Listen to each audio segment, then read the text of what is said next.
આપણને પ્રતિષ્ઠાવાળી લાગે છે, આપણને પૈસોવાળો લાગે છે, આપણને હજી તારું મારું કરવું ગમે છે, ત્યાં સુધી આપણું વરણ થાય નહીં. પણ આપણા વકીલ કોણ છે ખબર છે? કોણ છે? હા, કોર્ટમાં ગમે એવો નબળો કેસ હોય ને, છેક ઉપર સુધી હારી ગયા હોઈએ અને પછી હાઈકોર્ટમાં તમે જાઓ અને આપણને એમ કહે આ વકીલને રાખો ઈલાબેન, તો તમારા કેસની ચિંતા તમારે કરવાની જરૂર નથી.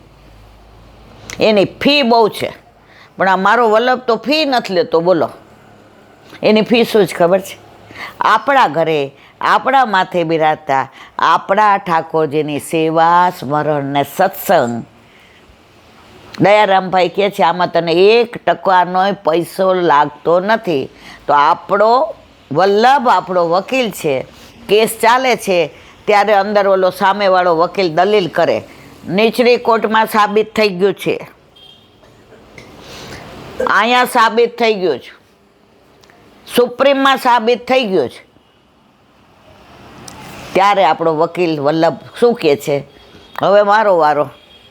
બે જ શબ્દો કે આ જીવનો હાથ મેં ગોવર્ધનનાથજીના હાથમાં સોંપ્યો છે અને ગોવર્ધનનાથજીએ મને વચન આપ્યું છે કે હે મારા વાલા વલ્લભ, જે જીવને તમે બ્રહ્મ સંબંધ દઈને મારા હાથમાં સોંપશો એના દોષ સામું જોઈશ નહીં.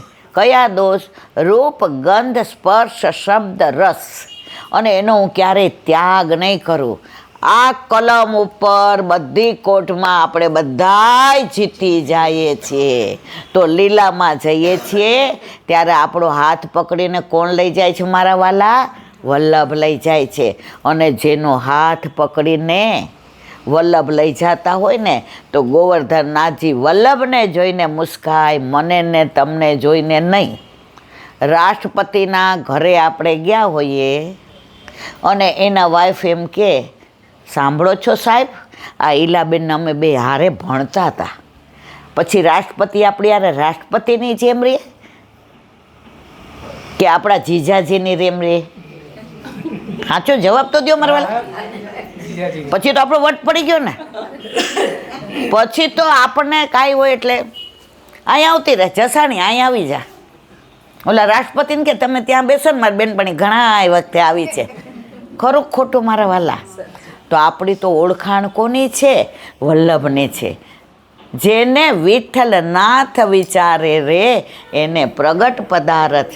એવો માર્ગ શ્રી વલ્લભ વર્ણો રે જ્યાં પ્રવેશ નહીં વિધિ હરનો.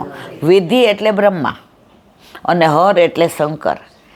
જ્યાં શંકર અને બ્રહ્માને પણ પ્રવેશ નથી મારા વાલા, ત્યાં આપણને પ્રવેશ આપ્યો. પણ ઓલું કહે ને કે લાયકાત ન હોય ને, અત્યારે તમે જો છાપામાં વધુમાં વધુ ખોટા ડૉક્ટરો વાંચો છો ને બધા, પછી ખોટા CBI ઇન્સ્પેક્ટરો, પછી ખોટા ડૉક્ટરો ખોટી બાયપાસ કરી નાખે. હા, તો આપણે બધા કેવા છીએ આપણે જાણીએ છીએ. પણ મારો વલ્લભ કહે છે ખોટું કરશો તો હું તમારો વકીલ બનીશ નહીં. તો આની શરત એક જ છે કે ઠાકોર, જો તમે બ્રહ્મ સંબંધ લ્યો છો તો ઠાકોરજી પુષ્ટ કરાવો અને સેવા સ્મરણ ને સત્સંગ, બસ આ 3 જ શરત છે. બાકી બધી જ જવાબદારી મારા વલ્લભની. અહીંયા જેટલા બેઠા છે એમાંથી એક બી વ્યક્તિ ઠાકોરજી વિનાની નથી. અને મને આનંદ એ વાતનો છે કે જ્યાં જ્યાં હું જાઉં છું, જ્યાં જ્યાં કલાપીની પેલી જ્યાં જ્યાં નજર મારી ઠરે યાદી ભરી છે આપણે. કોલેજમાં હતા ને ત્યારે આમને કાગળ લખીએ તા લખતા હતા.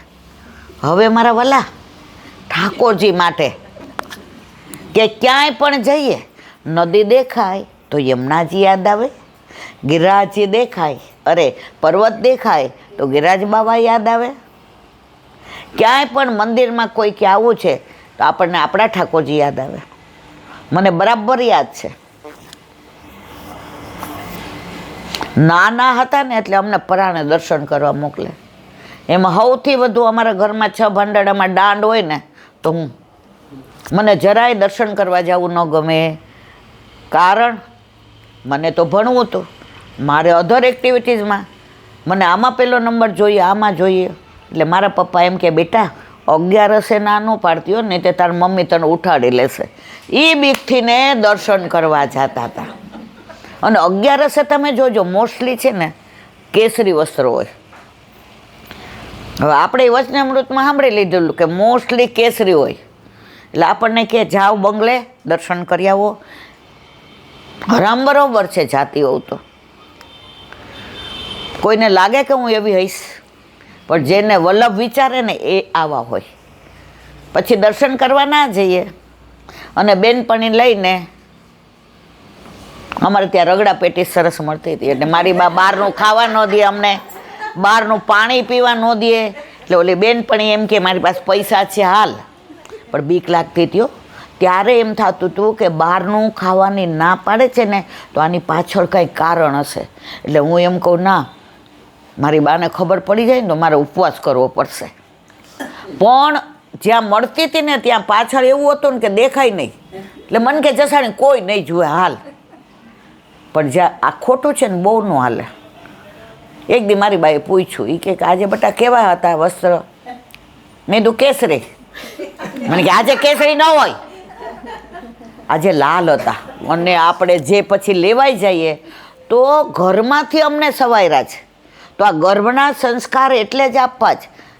તમને ખબર પડે ત્યારથી તમે સરસ વાંચો, સરસ વિચાર કરો, સરસ બીજાને વાતો કરો. તામસી ના ખાઈએ, ડુંગળી ને લસણ ને અધર બીજું કાંઈ ને. તમે જ્યારે પણ રાતના સુઓ, જો તમે દુનિયા આખીમાં જોજો, ગમે એ ધર્મ પાળતા હશે ને પણ જેવી ખબર પડે ને કે પ્રેગ્નન્ટ છીએ તો એના બેડરૂમમાં કોના ફોટા હોય? આમાં તમે જ બધા કહો છો ને.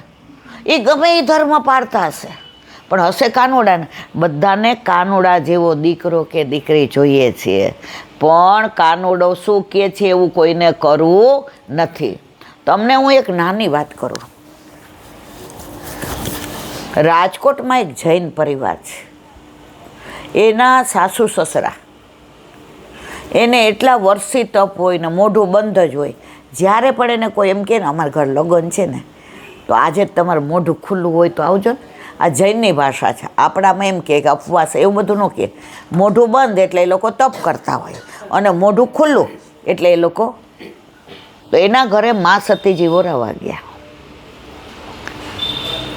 તો એના ઘરે કૃષ્ણની અહીંથી લઈ અને અમારા મિસ્ટર જેટલી હાઇટની પ્રતિમા, સુંદર સ્ટેચ્યુ, એટલું સરસ, હાથમાં વેણું ને મંદ મંદ મુસ્કાય ને એને રોજ તિલક કરે.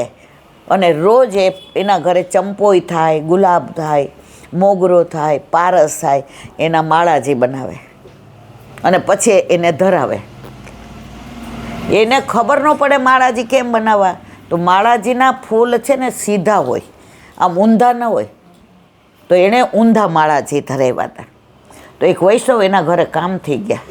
એટલે એણે પૂછ્યું, એ કે આ માળાજી, એ કે હાર છે, હાર. જો આપણી ભાષા અને એ લોકોમાં આટલો ફેર. એ ધર્મમાં હાર જીત હોય, આપણામાં તો આપણે જીતેલા જ છીએ એટલે હાર ધરાવતા નથી. આપણે તો માળા ધરાવીએ છીએ. લગ્નમાં કેવું હોય છે કે હાર જીત ના હોય એટલે બે એકબીજાને, પણ આપણે તો પ્રભુને જીતેલા જ છીએ. તો ત્યાં એક મા સતીજી વોરાવા આવ્યા. એણે પૂછ્યું, બેન તને ખોટું ન લાગે તો એક વાત કરું કે શું? આપણે પ્યોર જૈન, આ ઘરમાં 7 પેઢીમાં કોઈ અન્ય માર્ગમાં લગ્ન નથી કર્યા, અન્ય માર્ગમાં ગયું નથી. તો તું આ કૃષ્ણનું સ્ટેચ્યુ મહાવીર સ્વામીના બદલે. એટલે એના મિસ્ટરે કીધું, લે હવે જવાબ દે. હું તને ક્યારનો કહેતો હતો કે આપણે જૈન હોઈએ અને આ કૃષ્ણનું સ્ટેચ્યુ રાખ્યો છે. આમાં ક્યાંય એ રૂમમાં પાછા કોઈ બીજા ભગવાન જ નહીં, ફક્ત અને ફક્ત કૃષ્ણ ભગવાનનો. એ દીકરીએ બેને જવાબ આપ્યો, સેલ્યુટ કરવાનું મન થાય. મને આ પ્રસંગ એક વૈષ્ણવે કહ્યો હતો. એણે જવાબ શું આપ્યો ખબર છે? મહારાજ સાહેબ, મારો પતિ છે ને એ મહાવીર સ્વામી છે. મારો પતિ મહાવીર સ્વામી, પણ મારો પ્રેમી કૃષ્ણ છે. મારો પ્રેમી કૃષ્ણ છે. તો પ્રેમ એ તો પ્રેમ છે હે ઉદો બંદગી તેરે બસ કી નહીં, એ તો પ્રેમ કી બાત ઉદો બંદગી તેરે બસ કી નહીં. મિલનભાઈ આવડતો હોય તો ગાઓ. રેખો 1 મિનિટ. गोवर्धन नाथ की ये तो प्रेम की बात है उदो, ये तो प्रेम की बात है उदो, बंदगी तेरे बस की नहीं है, बंदगी तेरे बस की नहीं है, यहाँ सर दे के होते हैं सौदे, यहाँ सर दे के होते हैं सौदे, आशिकी इतनी सस्ती नहीं है, आशिकी इतनी सस्ती नहीं है, ये तो प्रेम की बात है उदो, ये तो प्रेम की बात है उदो, प्रेम वालों ने कब वक्त पूछा, उनकी प्रेम वालों ने कब वक्त पूछा, उनकी पूजा में सुन ले उदो, उनकी पूजा में सुन ले उदो, यहाँ दम दम में होती है पूजा, यहाँ दम दम में होती है पूजा, सर झुकाने की फुर्सत नहीं है, सर झुकाने की फुर्सत नहीं है, ये तो प्रेम की बात है उदो, ये तो प्रेम की बात है उदो,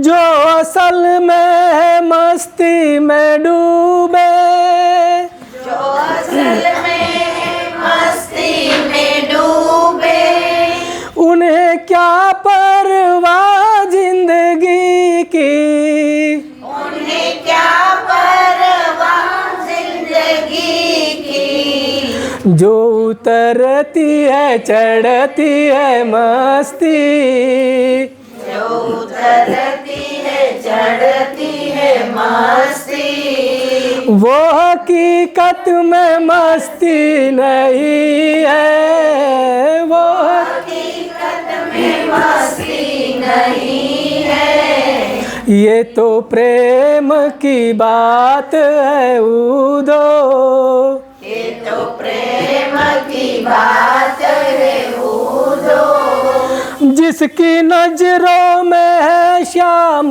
प्यारे, जिसकी नजरों में है श्याम प्यारे, वो तो रहते जग से न्यारे, वो तो रहते जग से न्यारे, जिसकी नजरों में मोहन समाए, जिसकी नजरों में मोहन समाए, वो नजर फिर तरसती नहीं है, वो नजर फिर तरसती नहीं है, ये तो प्रेम की बात है उदो, ये तो प्रेम की बात है उदो, बंदगी तेरे बस की नहीं है,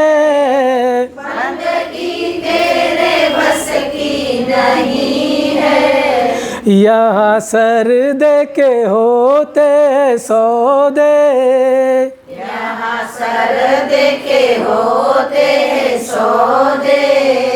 आशिकी इतनी सस्ती नहीं है,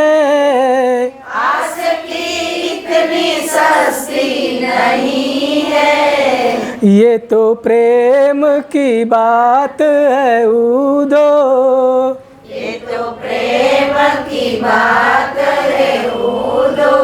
कृष्ण कन्हैया लाल की जय।